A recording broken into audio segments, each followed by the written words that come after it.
सुनना मेरी बात ध्यान से, 2 लाइन मुझे दे दी गई हैं। जैसे कि एक क्वेश्चन ले रहे हैं हम, 7x minus 15y is equal to 2 और x plus 2y is equal to 3। ठीक है, ठीक है। देखिए भाई, मुझे ये 2 कैसी होंगी आपस में, 7/1 और इसका -15/2, यानी कि a1/a2 does not equal to b1/b2। ये लाइन कैसी होंगी? इंटरसेक्टिंग। इंटरसेक्टिंग होंगी तो उसके सोल्यूशन कितने होंगे? 1 सोल्यूशन होंगे, और जो सोल्यूशन होगा 1 वो कॉमन होगा, कॉमन सोल्यूशन होगा इन दोनों के लिए। इसका मतलब कि भाई इन दोनों का जो इंटरसेक्टिंग पॉइंट होगा उसके कुछ ना कुछ कोऑर्डिनेट होंगे, उसके कुछ ना कुछ क्या होंगे? कोऑर्डिनेट्स होंगे, और जो कोऑर्डिनेट्स होंगे वो इस वाली लाइन को भी सेटिस्फाई करेंगे और इसको भी सेटिस्फाई करेंगे। और जो ये जो कोऑर्डिनेट्स होंगे, ये कोऑर्डिनेट्स कुछ x, y के फॉर्म में होंगे। समझ में आ रही बात? x, y के फॉर्म में ही होंगे, क्योंकि कोऑर्डिनेट्स आप कैसे लिखते हो? x और y के फॉर्म में लिखते हो। तो वो x और y कहाँ से आएगा? वो इन दोनों को सॉल्व करके ही आएगा। इन दोनों इक्वेशन को क्या करके आएगा? सॉल्व करके आएगा, क्योंकि आप इन दोनों इक्वेशन को एक साथ सॉल्व कर रहे हैं। और जब एक साथ सॉल्व कर रहे हैं तो आपकी x की वैल्यू कुछ ना कुछ निकल के आएगी और y की वैल्यू कुछ ना कुछ निकल के आएगी। तो जो x और y होगा वो इन दोनों इक्वेशन का क्या होगा? सॉल्यूशन होगा। क्या होगा? सॉल्यूशन होगा। और वो सॉल्यूशन क्यों होगा? क्योंकि लाइन कैसी है? इंटरसेक्टिंग। तो कॉमन सॉल्यूशन कितने हैं? 1, और वो एक ही सॉल्यूशन होगा। समझ में आ रही बात? यानी कि अब इन दोनों लाइन को मुझे क्या करना है? सॉल्व करना है। इन दोनों लाइन को मुझे क्या करना है? सॉल्व करना है। ठीक है ना? सॉल्व करना है, और मुझे वो वैल्यू पता करनी है जो इंटरसेक्टिंग पॉइंट होगा। जो इंटरसेक्टिंग क्या होगा? पॉइंट होगा। तो उसको पता करने के लिए हमारे पास 2 मेथड हैं। एक है सब्स्टिट्यूशन,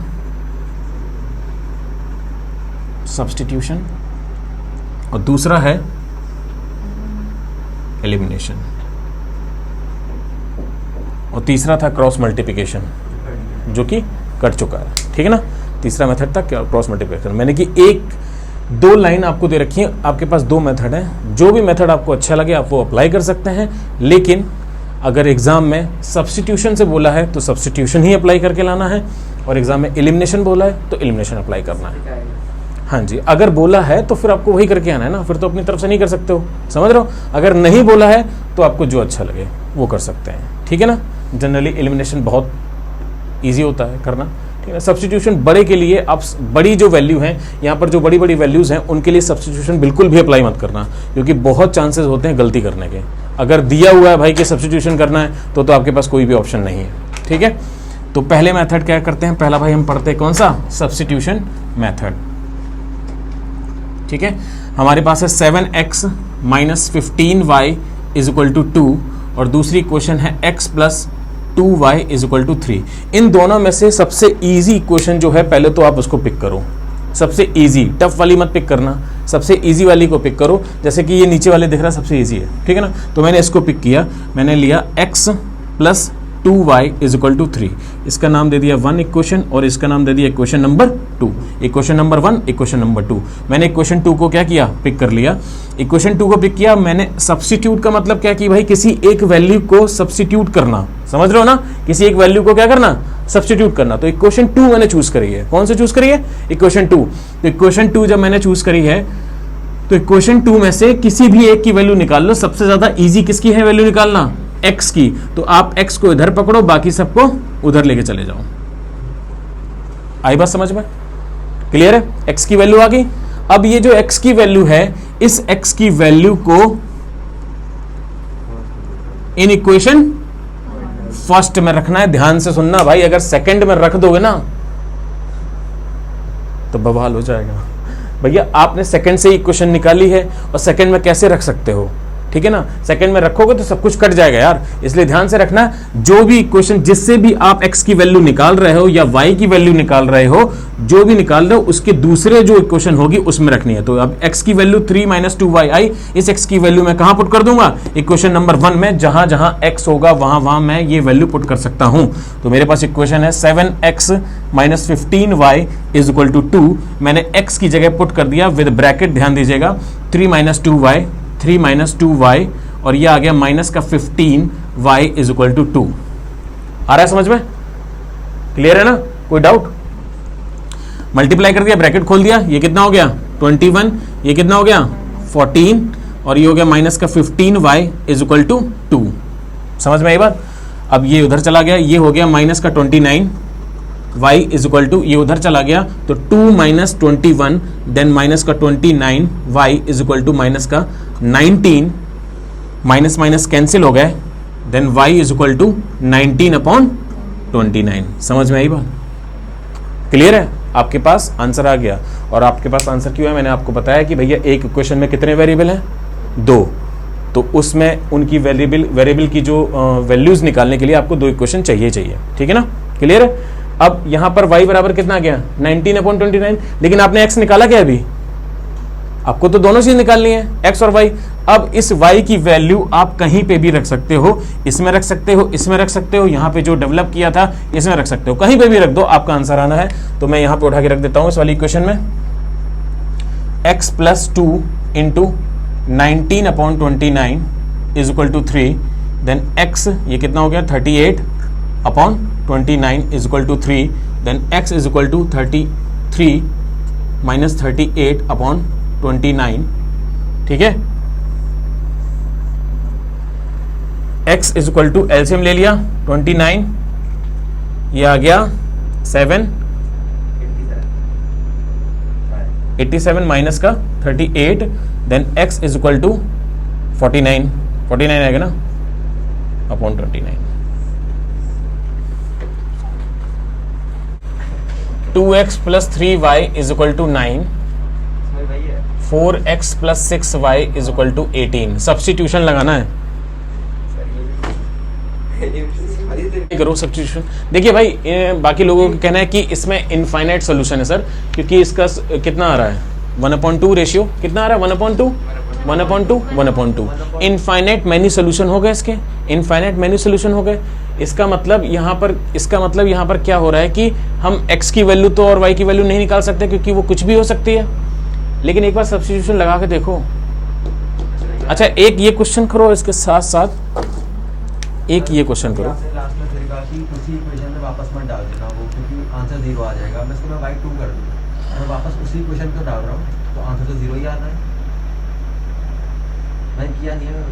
देखो एक ये क्वेश्चन है, ये करें वो करें, दोनों कर लो। इसका तो अभी आपने एक्सप्लेन किया था कि इसका नहीं है, 0 ही आएगा। एक बार सब्स्टिट्यूशन लगा के तो देखो विदाउट रिड्यूस करके, ठीक है। मैं यहाँ पर सब्स्टिट्यूशन अप्लाई कर रहा हूँ। मैंने क्या किया, 2x इस वाली इक्वेशन को पिक किया 1 को, ठीक है ना। जरा देखना एक बार, मैं आपको रिजल्ट बताना चाहता हूँ कि अगर किसी बच्चे को a1/a2, b1/b2, c1/c2 नहीं पता है तो एक्चुअल में यहाँ पर क्या सिचुएशन हो रही है, आप कैसे बता सकते हो किसी का कि इसका इनफाइनाइट सोल्यूशन होगा और इसका नो सोल्यूशन होगा। समझना ध्यान से, 2x = 9 - 3y, देन x = हो गया 9 - 3y/2। यही आएगी x की वैल्यू। इस x की वैल्यू इक्वेशन 2 में पुट कर दी, इक्वेशन 2 में पुट कर दी इस x की वैल्यू, तो ये जाएगा 4x, यहाँ पर ये दे रखा है, और ये पुट किया 9 - 3y/2 प्लस का 6y = 18। ये इससे कैंसिल होगा कि नहीं होगा भाई? होगा, ठीक है ना। अब इसका मल्टीप्लाई अंदर होगा तो ये 18 हो गया, और इसका मल्टीप्लाई माइनस का 6y, और इसका यहाँ पे तो इसका मल्टीप्लाई इससे नहीं होगा, तो ये हो जाएगा 6y = 18। कौन कट गया? यहाँ आ गया 18 = 18। और जो कि ये स्टेटमेंट कैसा है भाई, 18 = 18 होगा। ये स्टेटमेंट कैसा है? ट्रू है। कटेगा नहीं, क्या निकालोगे क्या भाई? एक मिनट, क्या कहते हैं, जब दोनों इक्वेशन सेम ही हो गई और मैं सेम में पुट करूंगा तो आंसर 0 आ जाएगा। अगर मैं इसको y2 एक मिनट रुक जाओ भाई, पहले मेरे यहाँ सोल्यूशन देख लो, उसके बाद अगर डाउट बचे ना तब पूछना। ये हो जाएगा x plus 2y is equal to 4, ठीक है। यहाँ पर x इज इक्वल टू हो जाएगा 4 माइनस 2y, और इसको इक्वेशन 2 में पुट कर दिया। जरा देखो ध्यान से इक्वेशन 2 में, यहाँ से इक्वेशन 1 से वैल्यू निकाली, x plus 2y is equal to ये 4 हो गया, और इसको इधर लेके चले गए तो x is equal to 4 minus 2y। अब इस x की वैल्यू इसमें पुट की तो ये आ जाएगा 2 ब्रैकेट में 4 minus 2y plus 4y minus 12 is equal to 0। Multiply कर दिया 8, ये हो गया माइनस का 4y, ये हो गया प्लस का 4y minus 12 is equal to 0। ये कैंसिल हो गया, ये कितना बचा, माइनस का 4 इज इक्वल टू 0। बट ये स्टेटमेंट कैसा है, फॉल्स है। मेरे कहने का मतलब ये है कि हम यहाँ से देख के बता सकते हैं, यहाँ से देख के बता सकते हैं कि इसके इनफाइनाइट मैनी सोल्यूशन होंगे, ठीक है ना। इनफाइनाइट कौन से होंगे, मैनी सोल्यूशन होंगे। और यहाँ पर देख के बता सकते हैं कि इसका नो सोल्यूशन होगा। तो ये नो सोल्यूशन यहाँ से भी देख के बता सकते हो। अगर आप सपोज दिमाग में आपके a1/a2 नहीं है और ये कैलकुलेट करना स्टार्ट किया आपने पूरा, और यहाँ पर आ गया -5 is equal to 0, -4 is equal to 0। -4 कभी भी 0 के बराबर हो सकता है क्या, नहीं हो सकता। तो ये स्टेटमेंट गलत है, ये फॉल्स है, यानी कि इसका कोई भी सोल्यूशन नहीं आ सकता। आ रही है बात समझ में।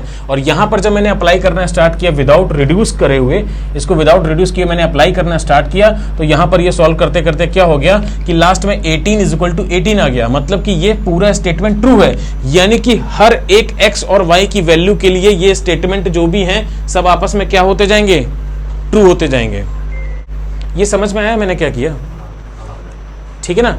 यहाँ पर क्या किया कि भाई अगर ये स्टेटमेंट अगर आप ये पूरा करते चले, सॉल्व कर, आपको देखने से पता चल रहा है कि इसका इनफाइनाइट सोल्यूशन होंगे, लेकिन यहाँ से स्टेटमेंट जब हम इसको सब्स्टिट्यूशन अप्लाई कर रहे हैं इसके ऊपर, तो हमें लास्ट में रिजल्ट क्या मिल रहा है कि 18 इज इक्वल टू 18, जो कि एक ट्रू स्टेटमेंट है कि भैया 18 के बराबर ही होगा। और यहाँ पर क्या स्टेटमेंट मिल रहा है कि -4 इज इक्वल टू 4 0। क्या कभी ऐसा हो सकता है कि -4 0 के बराबर हो, ये फॉल्स है। यानी कि यहाँ पर ऐसी x और y की कोई भी वैल्यू नहीं हो सकती जो इसको सेटिस्फाई करे, लेकिन यहाँ पर हो सकती है। यहाँ पर अभी भी आप आंसर दे सकते हैं, क्या देंगे, ये स्टेट यहाँ पे समझ में आया। यहाँ पर कोई भी x और y की वैल्यू नहीं होगी, लेकिन यहां पर स्टेटमेंट क्या बोल रहा है कि इसके इनफाइनाइट सोल्यूशन होंगे, बिकॉज 18 इक्वल टू 18 आ गया है, और ऊपर से देख के भी आपको पता चल रहा है कि इनफाइनाइट सोल्यूशन होंगे। लेकिन फिर भी मैं आपसे पूछ रहा हूं कि x और y की वैल्यू क्या होगी, बताओ, क्योंकि इसके तो इनफाइनाइट सोल्यूशन होंगे। भाई इंटरसेक्टिंग का तो एक सोल्यूशन होता है, आप उसमें सब्स्टिट्यूशन अप्लाई करते हो और x और y की वैल्यू आ जाती है, समझ रहे हो। लेकिन इसके इनफाइनाइट सोल्यूशन होंगे, तो उन इनफाइनाइट सोल्यूशन में से उठा के कोई एक वैल्यू नहीं रख सकते क्या, अब वो कहां से आएगी, exactly hit and trial method से आ जाएगी यार, बिल्कुल सही, समझ में आ रही बात। अगर फिर भी आपसे पूछेगा भाई इसके इनफाइनाइट सोल्यूशन है, मुझे पता चल गया इनफाइनाइट सोल्यूशन है, फिर भी इसमें हिट एंड ट्रायल, क्योंकि यहाँ पे ये पूरा स्टेटमेंट मेरा ये ट्रू हो गया, ये पूरा आपको दिखाना पड़ेगा। उसके बाद अब यहाँ पर लास्ट में आप हिट एंड ट्रायल अप्लाई कर सकते हो। तो x इज इक्वल टू यहाँ ये कोई भी एक इक्वेशन उठा लो, 2x plus 3y is equal to 9, जैसे ग्राफ में करते थे, हम कोई भी एक इक्वेशन। अब देखो 9 के बराबर लाना है तो x को क्या रखूं मैं, 0, और y को क्या रखूं, 3। अब चेक कर लो, x को 0 रखोगे इसमें तो 0 हो जाएगा, y को 3 रखोगे तो 9 हो जाएगा, 9 इक्वल टू 9 आ जाएगा। अब यही इसका आंसर हो गया है। कुछ लोगों का अलग अलग हो सकता है कोई यहाँ पर क्या रख दे, कोई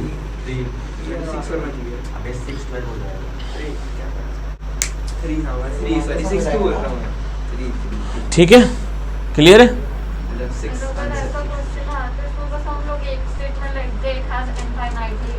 इनफाइनाइट मैनी सोल्यूशन, उसके बाद भी x और y की वैल्यू पूछ रहा है हमसे ना, तो हम कोई भी एक उठा के रख सकते हैं जो कि एक किसी भी इक्वेशन को सेटिस्फाई करे। अगर ये इसको सेटिस्फाई कर रहा है तो इसको भी तो करेगा, चेक कर रहा हूँ भाई, यहाँ पे 0 रखा 18 हो रहा है।